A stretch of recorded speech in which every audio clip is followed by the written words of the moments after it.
नमस्कार, मैं राकेश परमार और आप देख रहे हैं महत्वपूर्ण मुद्दा। मित्रों, आज दिन भर टीवी में तो एक ही समाचार महत्वपूर्ण रहा। सदन में विपक्ष हंगामा कर रहा था।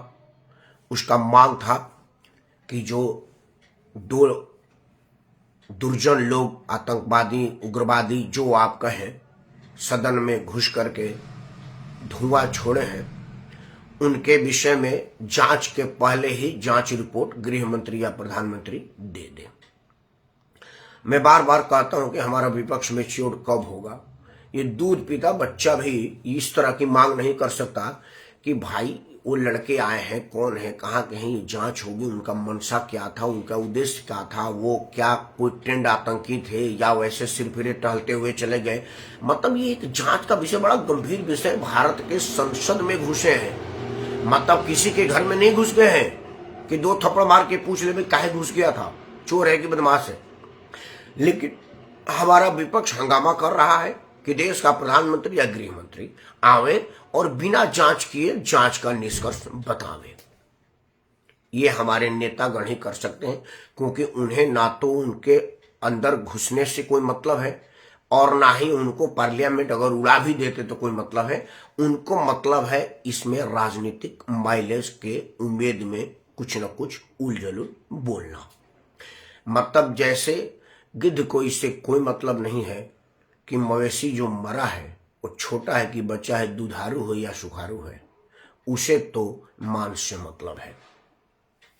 वही हाल हमारे देश के राजनीतिकों को हुई है। उन्हें इससे कोई मतलब नहीं है कि मुद्दा गंभीर है, संवेदनशील है, सुरक्षा से जुड़ा है, सामाजिक समरसता को बनाने बिगाड़ने से जुड़ा है, विदेश से जुड़ा है या देश से जुड़ा है। उन्हें तो बस अपना राजनीतिक हित दिख रहा है या उसमें राजनीतिक हित बनाने का लेस मात्र भी अगर कहीं कोई गुंजाइश है तो वो उसको राजनीति बनाने का प्रयास करेंगे, जो दुखद है, निंदनीय है और चिंतनीय है। खैर,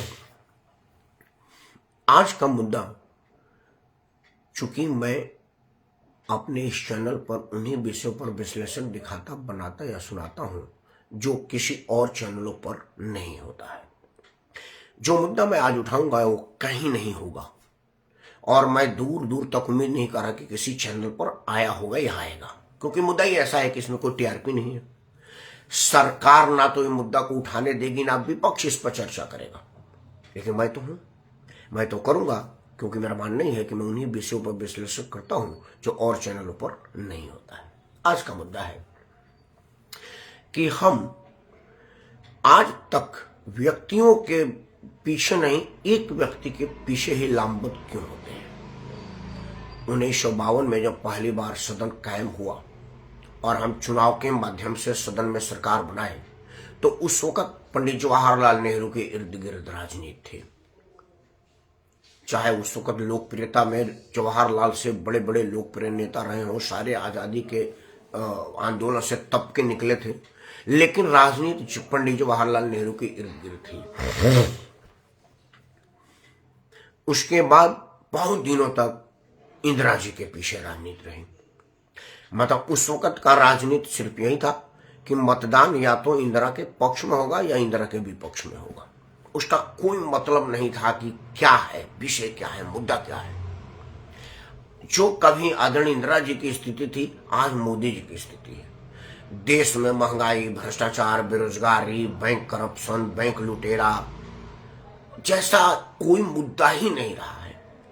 आज के तारीख में भारत में वो सब चीज हो रहा है जिसकी कल्पना हमारे पूर्वजों ने नहीं किया था। उनके सपने में भी नहीं आया था कि हमारा देश इस रसातल में जाएगा जिसके लिए हमने अपनी सर्वोच्च कुर्बानी, प्राणों की आहुति दिया है। हंसते हंसते फांसी के फंदे पर झूल गए हैं इस देश के लिए, जिस देश में इस तरह की राजनीति होगी, जितनी गिरी और ऊंची राजनीति हो रही है। लेकिन फिर भी राजनीति का जो ध्रुव है वो मोदी के इर्द गिर्द घूम रहा है। मोदी को वोट पड़ेगा या मोदी के विपक्ष में वोट पड़ेगा, आज इसी पर चुनाव हो रहा है। सबसे चिंता का विषय है कि राजस्थान, मध्य प्रदेश, छत्तीसगढ़ 3 हिंदी भाषी और 2 गैर हिंदी भाषी राज्यों में चुनाव हुआ। उसमें कोई मुख्यमंत्री की घोषणा भारतीय जनता पार्टी ने नहीं किया। उन्होंने कहा कि मेरा कमल लड़ेगा और मोदी लड़ेगा।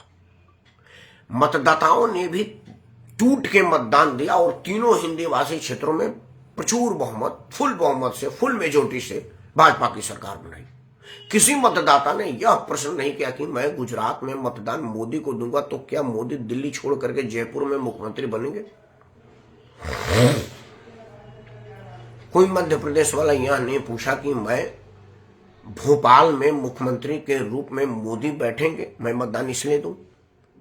जब मुझे मोदी को भोपाल में मुख्यमंत्री के रूप में बैठने की कोई उम्मीद दूर दूर और बहुत दूर तक नहीं है, तो मैं यह जानना चाहूंगा ना कि भाई मोदी किसको मुख्यमंत्री बनाएंगे। वही बात रायगढ़ में हुई, छत्तीसगढ़ का किसी ने नहीं पूछा, सबने मोदी के नाम पर मतदान दिया। मेरा यह मानना है कि मोदी देश दुनिया में सर्वाधिक लोकप्रिय जननायक है, इसमें कहीं कोई दो राय नहीं है। मोदी का काम बिक रहा है, मोदी का नाम बिक रहा है, लेकिन एक चीज को आप बार बार बेचेंगे तो क्या वो उसकी वैल्यू कम नहीं होगी, उसकी चमक फीकी नहीं पड़ेगी। आप नगर निगम का चुनाव से लेकर के नई दिल्ली तक का चुनाव अगर एक ही आदमी के कंधे पर लड़ेंगे तो बाकी कंधा किस लिए है। 550 से ऊपर सांसद बैठते हैं लोकसभा में, वो सब मोदी के कंधे पर चढ़ करके ही पहुंचेंगे तो बाकियों को हम क्यों चुनाव करेंगे। इस विषय पर कभी कोई चर्चा हुआ? और क्या यह लोकतंत्र के लिए अत्यंत अशोभनीय, दुखद और चिंता योग्य विषय नहीं है कि इस देश में 140 करोड़ से ऊपर की आबादी है अधिकृत। बाकी वो जो तार के नीचे से आते हैं, बेकार आते हैं, गाड़ियों में चढ़ के आते हैं, पुलिस को घूस दे करके आते हैं, बॉर्डर सिक्योरिटी फोर्स के कृपा से आते हैं, उनकी गिनती नहीं है। खैर वो मतदान भी नहीं करते, इसलिए सरकार बनाने में उनका योगदान भी नहीं है, लेकिन 140 करोड़ के करीब करीब का तो योगदान है। 140 करोड़ मतदाताओं में हम 40 भी मोदी के स्तर का लोग नहीं ढूंढ पा रहे हैं भाजपा में, राहुल गांधी के स्तर का लोग नहीं ढूंढ पाते हैं कांग्रेस में, अखिलेश के रूप में नहीं ढूंढ पाते हैं सपा में, लालू के रूप में नहीं ढूंढ पाते हैं आरजेडी में, वही हाल टीएमसी में हम कोई दूसरा नहीं ढूंढ पाते हैं। आखिर क्यों?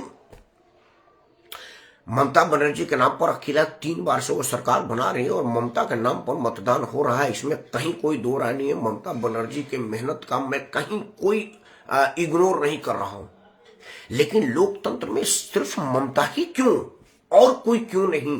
क्यों नहीं 10-20 ममता? क्या यह ममता बनर्जी ने चाहा कि 10-20 ममता ना हो, या आपने यह प्रश्न ममता से नहीं पूछा कि ममता तुम ही क्यों, बाकियों पर तुम्हारी ममता क्यों नहीं बरस रही है? वही हाल मोदी से क्यों नहीं पूछा कि मोदी जी आप बिल्कुल बढ़िया है, देश के लिए हितकर है, हम आपको मतदान देंगे, लेकिन हु इज नेक्स्ट मोदी?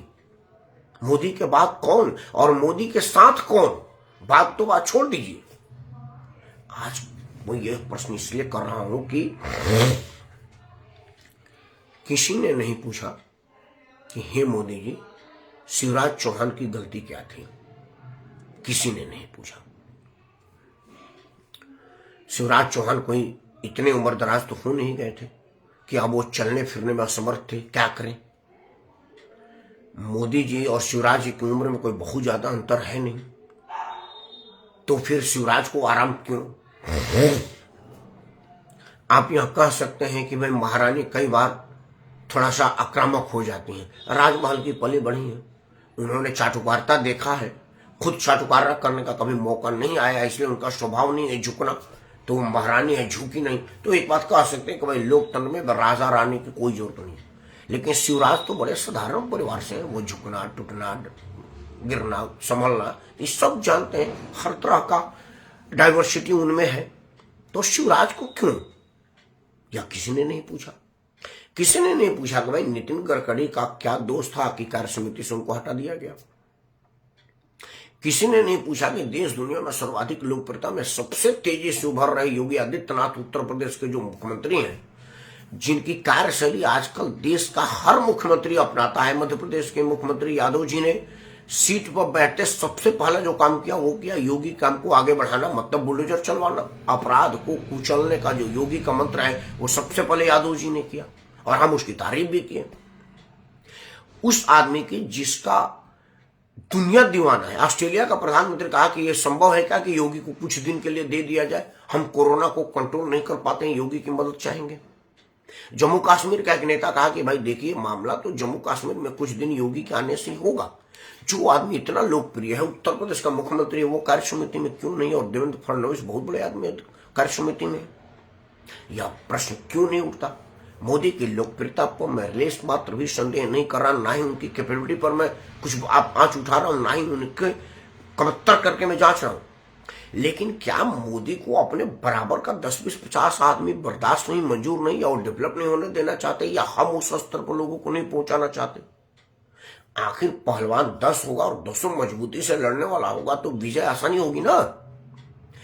आज T20 मैच विदेश टूर पर हमारा भारतीय गए हुए हैं, एक फेल हो जाता दूसरा संभाल लेता, दूसरा फेल हो तीसरा संभाल लेता, मतलब 11 के 11 एकदम छटे हुए हैं हमारे देश के वीर, अपने अपने क्षेत्र के माहिर हैं। अगर पहला 0 पर आउट हो गया, रोहित शर्मा आउट हो गया तो कोई बात नहीं, श्रेयस है, श्रेयस आउट हो गया तो तिलक है, तिलक आउट हो गया तो श्रीसंत है, कोई ना कोई तो है। यह बात राजनीति में क्यों नहीं होती? मोदी जी की बात नहीं कर रहा, मैं इंदिरा जी की भी बात करूं। इंदिरा जी के भी जमाने में कोई इंदिरा के बराबरी में क्यों नहीं था? क्यों न कोई इंदिरा के बराबर का छवि का आदमी था? क्यों सारा लोग धराशायी कर दिया जाता था? इस प्रश्न का जवाब कौन देगा? हम ही देंगे ना, और हम ही नहीं इस बात को मांग करेंगे आपसे।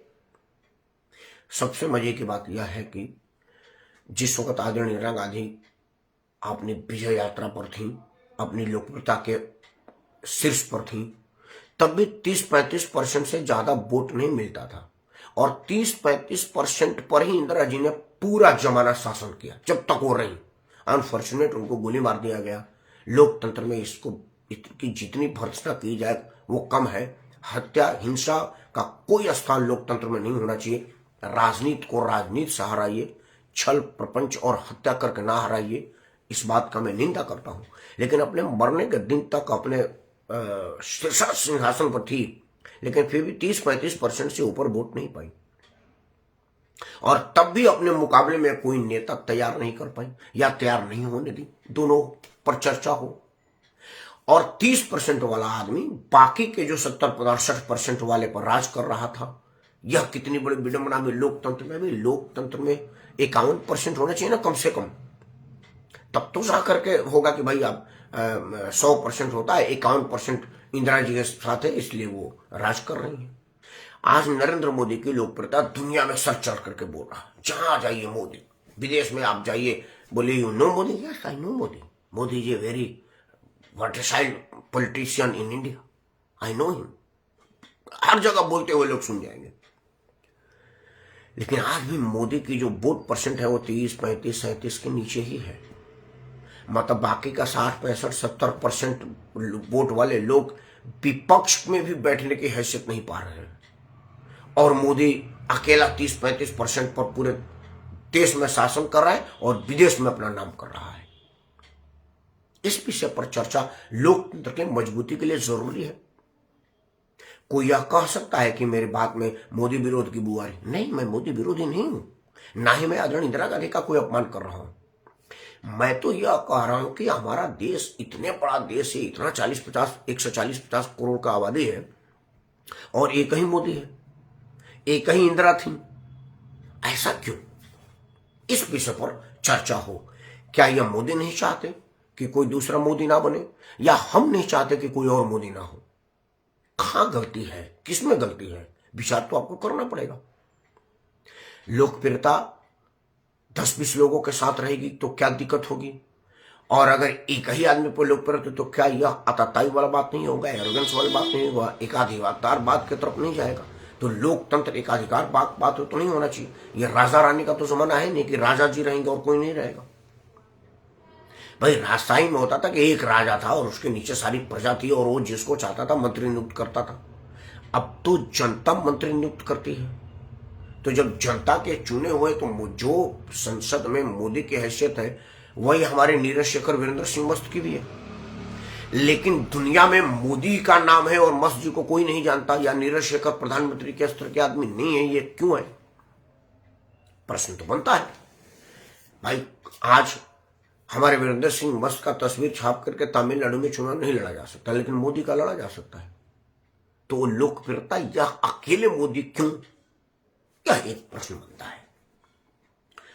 मेरा अपना मानना है कि मजबूत लोकतंत्र के लिए मजबूत नेता की जरूरत है, और सिर्फ एक नेता की जरूरत नहीं है 140-50 करोड़ में। आज एक ही नेता लोकप्रिय है, इसीलिए वो एक पर्ची देता है और आदमी मुख्यमंत्री बन जाता है।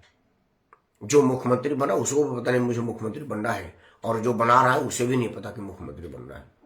मंच सजी है, एक छोटी सी चिट आती है दिल से, हेलो, हाँ भजन लाल शर्मा, लिखने वाले भी नहीं पूछ रहे कौन है भजन लाल शर्मा, लिख देता है और पर्ची पकड़ा दिए, लो जी ऊपर, ये कौन है, ये मुख्यमंत्री, अच्छा कहाँ का है, राजस्थान का, कहाँ रहता है मालूम नहीं, अनाउंस करो। यह इसलिए हुआ है कि एक आदमी लोकप्रिय है। अगर 150 लोग लोकप्रिय होते तो भजन लाल शर्मा घर में भजन कर रहे होते, मुख्यमंत्री के सिंहासन पर नहीं पहुंचते। मैं भजन लाल शर्मा को कमतर करके नहीं कह रहा हूं, लेकिन लोकतंत्र में यह अशुभ है।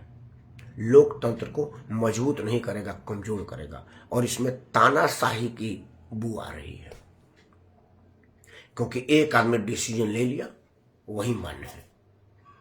मैं फिर से कह रहा हूं कि मैं मोदी का विरोधी नहीं हूं, लेकिन मैं सोचता हूं कि देश दुनिया में सर्वाधिक लोकप्रिय जननायकों में तेजी से बढ़ रहा योगी आदित्यनाथ हर मंच पर यह कहने पर क्यों मजबूर है कि यह मोदी के कृपा से हो रहा है। वो यह क्यों नहीं करे कि उत्तर प्रदेश की जनता की कृपा से भाजपा जीती है। आज वही शिवराज चौहान ने कहा कि देखिए भाजपा की जो जीत हुई है वो मोदी जी की कृपा से हुई है, मोदी जी की नीतियों से हुई है। भाई मोदी जी ने मध्य प्रदेश में मतदान नहीं दिया था, मध्य प्रदेश की पूजनीय जनता ने मतदान दिया है, और मध्य प्रदेश के पूजनीय जनता के मतदान के वजह से वहां बहुमत हासिल हुई है। एक बार भी शिवराज चौहान ने नहीं कहा, यही बात वसुंधरा ने नहीं कहा, यही बात रमन सिंह ने नहीं कहा, यही बात कांग्रेस के लोग नहीं कहते हैं। भाई वहां पर तेलंगाना में सरकार हुई तो किसी ने नहीं कहा कि तेलंगाना के महान जनता ने कांग्रेस को वोट दिया, नहीं, वो राहुल गांधी, सोनिया गांधी, प्रियंका गांधी की वजह से वहां पर कांग्रेस शासन कर रही है। यह व्यक्ति के पीछे घूमने की जो परंपरा है वो लोकतंत्र का घोतक नहीं है, वो राजतंत्र का घोतक है, परिवार तंत्र का घोतक है, जो पहले राजा महाराजा में था। तो फिर हम ये लोकतंत्र का झूठी दिखावा क्यों कर रहे हैं, क्यों नहीं कर रहे हैं कि राजतंत्र है और मोदी राजा है, राजतंत्र है राहुल राजा है, राजतंत्र है मुलायम राजा है, क्योंकि वो सब राजशाही तो दिख रही है। उत्तर प्रदेश में मुलायम सिंह के बाद अखिलेश राजा है और अखिलेश का बेटा राजा होगा। बिहार में लालू प्रसाद के बाद उसके छठी में 6 बार फेल 2 नालायक बच्चे राजा है, और उसके बाद जो होगा वो राजा होगा। ममता बनर्जी के बाद उसका भतीजा राजा है, देवीलाल के बाद देवीलाल का पोता है आज के तारीख में राजा है। वही तमिलनाडु में स्टालिन राजा है, स्टालिन के बोले पिता राजा थे। वही हाल जयललिता के पार्टी में है, वही हाल आज बिहार में, यूपी में, बंगाल में, जहां देखिए राजा है। तो हम छूट मूठ लोकतंत्र की दिखावा क्यों करते हैं? सीधा सीधा अनाउंस करिए कि भाई देखिए 2 राजाओं के बीच मतदान होगा, मोदी राजा या योगी राजा चुन लीजिए। यह एक ज्वलंत प्रश्न है, किसी भी चैनल पर यह नहीं है। आपके इस चैनल पर चाहे इसको 5 ही आदमी देखें। मेरे यहां कहा गया है कि अगर आपको सांप काटने का मंत्र आता है और आपको पता है कि भाई नदी के उस छोर पर किसी को सांप काटा है और तैरना तुमको आता नहीं, नाव है नहीं और जा नहीं सकते, तो क्या करोगे? तब बताया गया है कि पानी में जहां तक तुम डूब नहीं रहे हो वहां तक जाओ और यहीं से मंत्र पढ़ो। मंत्र वहां असर करेगा या नहीं, लेकिन तुम्हारा फर्ज पूरा होगा और भगवान है तुम्हारे फर्ज का परिणाम तुमको देंगे। कहा गया है कि कौन कहता है कि आसमान में सुराख नहीं होता, एक पत्थर तबेल से तो उछालो यार। हमारे एक बहुत महान विद्वान ने कहा है कि यदि तुम्हारा डाक सुने न कोई, फिर तुम एकला चलो रे। मतलब अगर तुम्हारा कोई बात नहीं सुन रहा है, कोई बात नहीं, निश्चिंत रहो, तुम अकेले चलो। फिर किसी ने कहा है कि चले थे अकेले कारवां जुटा गया। हम तो यह मानने वाले लोग हैं। मैं अकेला यह प्रश्न उठा रहा हूं। अगर 5 आदमी ने भी यह प्रश्न उठा दिया तो मोदी को सोचना पड़ेगा, और जरूर मोदी 5-6 झूठा ही सही मोदी दिखाने का प्रयास करेंगे। राहुल गांधी के पास चला गया तो झूठा ही से राहुल गांधी 5-10 राहुल दिखाने का प्रयास करेंगे। बार बार यह प्रश्न पूछने से ना कि गांधी के बाद गांधी क्यों, गांधी के बाद गांधी क्यों, दिखावे के लिए मल्लिकार्जुन खड़गे को अध्यक्ष बनाया ना, तो अध्यक्ष के लिस्ट में मल्लिकार्जुन खड़गे का तो नाम आ गया ना, तो दिखावे के ही सही, लेकिन परिवर्तन तो हुआ। आज मल्लिकार्जुन खड़गे अध्यक्ष के आसन पर तो बैठे हैं ना, वो बेशक राहुल गांधी के इशारे पर ही चले, लेकिन अध्यक्ष के रूप में सही तो मल्लिकार्जुन खड़गे ही करेंगे। तो दिखावा कैसे, शुरुआत तो हुआ है। लोकतंत्र में भी हम तो चाहेंगे कि दिखावा का नहीं, असली का 10-20 मोदी तैयार हो, लेकिन शुरुआत दिखावे से ही सही हो तो सही, परिवर्तन हो। मेरे कहने से हो या आपके कहने से हो जरूर। एक दिन मेरा यह बात पूरी देश पर लागू होगी और एक अधिनायकवाद के विरुद्ध इस आवाज को आवाज मिलेगा। इन्हीं उम्मीद के साथ मैं राकेश परमार यह उम्मीद करता हूं कि आने वाला भविष्य एक आदमी के पीछे नहीं, 100, 200, 500 लोगों के पीछे चलेगा, और एक मोदी नहीं, एक योगी नहीं, एक अमित शाह नहीं, 100, 500, 1000 अमित शाह होंगे कम से कम, तब जाकर के ये लोकतंत्र मजबूत होगा। और उन्हीं दिन के इंतजार में मैं बैठा हूं और आपसे प्रार्थना कर रहा हूं कि अगर आप इस चर्चा में भाग लेना चाहते हैं तो आप इस वीडियो को अपना आशीर्वाद के साथ अपने सभी समूह में साझा करें, क्योंकि साझा करने से समस्या समाधान को तुरंत प्राप्त करता है। और अगर ये आपके माध्यम से 10, 20, 50, 100 ग्रुपों में चला गया तो चर्चा उठ जाएगा कि आखिर 100 करोड़, 140 करोड़, 150 करोड़ वाले देश में सिर्फ एक मोदी, आखिर क्यों? और क्या वजह है कि 30-35% वोट पर 100% पर राज करने की छूट मिल जाती है? यह क्यों होता है? चर्चा जरूर करिएगा। तब तक नमस्कार, जय हिंद, वंदे मातरम और लोकतंत्र की जय हो।